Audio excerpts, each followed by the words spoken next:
Hello, everyone. Welcome to our English podcast. I am your host, Charlie. I am so happy to be here with you today. Do you ever feel like time is moving too fast? Do you feel like you wake up, go to work, come home, and then the day is over? You look at the clock and think, what did I do today? Many people feel this way. Today, we are talking about how to stop waiting and start living. It is not about doing something huge, like climbing a mountain. It is about the small things in our daily life. Joining me today is my good friend, Lucy. Hi, Lucy. Hi, Charlie. Thank you for having me. I think this is a very important topic. Many of us are just waiting for the weekend or waiting for a vacation, but we forget to live right now. Exactly. We need to make every day count. Today, we're going to listen to a story about two friends, Leo and Mia. They're trying to find more meaning in their busy lives. Let's listen to their first conversation at a local cafe. Mia, look at the time. It is already 3 p.m. on a Saturday. I know, Leo. The afternoon is almost gone. Why are you sighing? I just feel empty. I feel like I am just waiting for the day to end. I woke up late today. I ate breakfast, and then I sat on my sofa. And what did you do on the sofa? I checked my phone. I checked Instagram. Then, I checked TikTok. Then, I went back to Instagram. I looked at photos of people on vacation. I looked at videos of cats. Suddenly, 2 hours passed. My eyes hurt, and I felt even more tired than before. I do that too. It is a habit. We call it scrolling. We just move our fingers up and down on the screen. We are not really thinking. We are just looking. Yes, and it makes me feel like my life is boring. Everyone on my phone looks so happy and busy. My life is just the same every day. I go to the office, I come home, I cook pasta, I watch TV, and I go to sleep. It is like a circle that never ends. I am bored, Mia. I am really, really bored. I understand, Leo. Life can feel like a repeat of the same movie. But think about this. How much time do we spend on our phones every day? My phone tells me my screen time every Sunday. Last week it was 5 hours a day. 5 hours! That is a lot of time. That is a part-time job. If you spend 5 hours on your phone, you are not living your life. You are watching other people live theirs. No wonder you feel like you are just waiting for the day to finish. You are not the main character in your own Saturday. You're right. But what can I do? If I don't look at my phone, I don't know what to do with my hands. I feel nervous. I have an idea. Let's try an experiment. Let's call it the no phone hour. 1 hour? That sounds difficult. It is only 60 minutes, Leo. For 1 hour every day, we put our phones in a drawer. We don't touch them. We don't look at them. And what do we do during that hour? Anything else. You can talk to a friend. You can look out the window. You can listen to the birds. You can even just sit and think. The goal is to be here, in this cafe, with this coffee, right now. Okay. Let's try it. Right now? Yes, right now. Put your phone in your bag. I am putting mine in my bag too. Okay, it's in the bag. Wow, I feel a little strange. Look at me, Leo. Talk to me. Tell me something you like about this cafe. Well, I like the smell of the coffee beans. It smells like chocolate. And I like the music. It is very quiet and peaceful. I didn't notice the music before because I was watching a video of a loud car on my phone. See? The music was here all the time. You just weren't listening. When we stop looking at the screen, the world becomes bigger. I feel like I am finally awake. I am not just waiting for 4 p.m. I am enjoying 5 p.m. That is the first step, Leo. Stop scrolling and start seeing. That was a great start for Leo and Mia. Putting the phone away is a small step, but it changes how we see the world. Now, let's see what happens a few days later. Leo and Mia are walking in a beautiful park. It is a sunny afternoon. Look at those flowers, Leo. The yellow ones are so bright today. They are beautiful. You know, walking in the park makes me think about when I was a child. I used to spend all my time outside. Me too. I had so many hobbies. But now, I feel like I am always busy. I work, I clean my house, I help my sister with her kids. I am always doing things for other people. I know what you mean. We are busy, but are we doing things that make us happy? Honestly, no. I found an old notebook yesterday. It was a list of things I wanted to do. I wrote it 5 years ago. What was on the list? One of them was, learn how to paint with watercolors.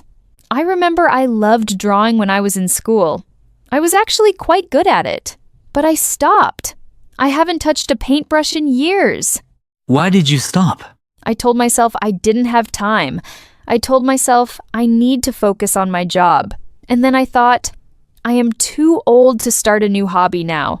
Learning is for kids. Mia, you are not old. You are young. And everyone has time if they stop doing the things that are not important, like the 5 hours on the phone we talked about. You are right. I always say, next time. I say, I will buy the paints next month, or I will start a class next year, but next time never comes. My forgotten thing is swimming. I used to love the water. I wanted to join a swimming club, but I was afraid. I thought I would be the slowest person there. I was afraid of looking silly. We are both making excuses, aren't we? I am too busy and you are too afraid. Yes, we are waiting for the perfect moment. But there is no perfect moment. There is only today. You know what? There is an art store near here. It is only 2 blocks away. They sell watercolor sets. And there is a sports center across the street from the art store. They have a swimming pool. Leo, are you thinking what I am thinking? No more next time? No more next time. Let's go now. Right now. I am going to buy the most beautiful blue and green paints. And I am going to ask about the swimming lessons. Even if I am the slowest swimmer, at least I am in the water. Exactly. It doesn't matter if we are good at it. It only matters that we are doing it. We are not waiting for our lives to start. We are starting them. I feel nervous, but I also feel very excited. It's like I am finally giving a gift to myself. It is a gift. The gift of time and the gift of trying. Let's go, Leo. The art store is waiting. I love that. Leo and Mia are taking action. They are moving from thinking to doing. Now it is late at night. The day is almost over. Leo and Mia are at their own homes, but they are talking on the phone before they go to sleep. Hi, Mia. Are you still awake? Hi, Leo. Yes, I am just sitting in my bed. I am looking at my new paints. They are so pretty. I even painted a small tree tonight. It's not perfect, but I love it. That's amazing. I went to the pool. The water was cold at first, but then it felt great. I swam for 30 minutes. My arms are tired, but my heart feels light. I am so happy for us. But Leo, I am a little worried. Why are you worried? Today was great because it was new. But what about tomorrow? What about next week? How do we make sure we don't go back to our old ways? How do we stop ourselves from feeling empty and bored again? I was thinking about that too. I think we need to practice mindfulness. Mindfulness? What does that mean? It means focusing on the now. Instead of thinking about the past or worrying about the future, we focus on what is happening right this second, like the feeling of the water in the pool or the way the paint moves on the paper. That makes sense. We are often living in our heads, not in our bodies. Exactly. And I read about a simple habit we can do every night. It is called the 3 grateful things. How does it work? Every night, before we sleep, we write down or say 3 things we are grateful for. They don't have to be big things. Okay, let's try it now. I will go first. Number 1. I am grateful for the smell of the new paper in my sketchbook. Number 2. I am grateful for the cold air on my face when we walked in the park. And number 3. I am grateful for you, Leo, for being a good friend and encouraging me. Thanks, Mia. Now it's my turn. Number 1. I am grateful for the feeling of my muscles after swimming. It makes me feel strong. Number 2. I am grateful for the no phone hour because I actually heard the music in the cafe. And number 3. I am grateful for this day because I didn't just wait for it to end. I actually lived it.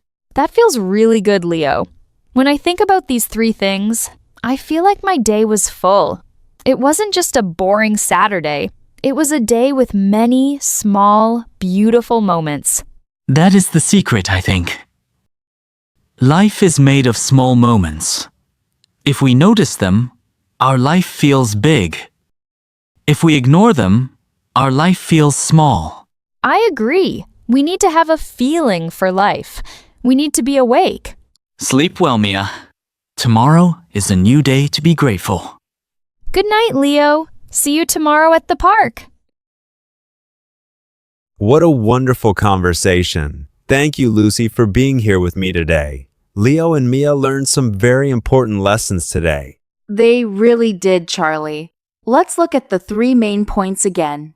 First, reduce digital distractions. Put the phone away for at least 1 hour a day. Second, find your old hobbies. Don't say, next time. Go buy the paints or the running shoes today.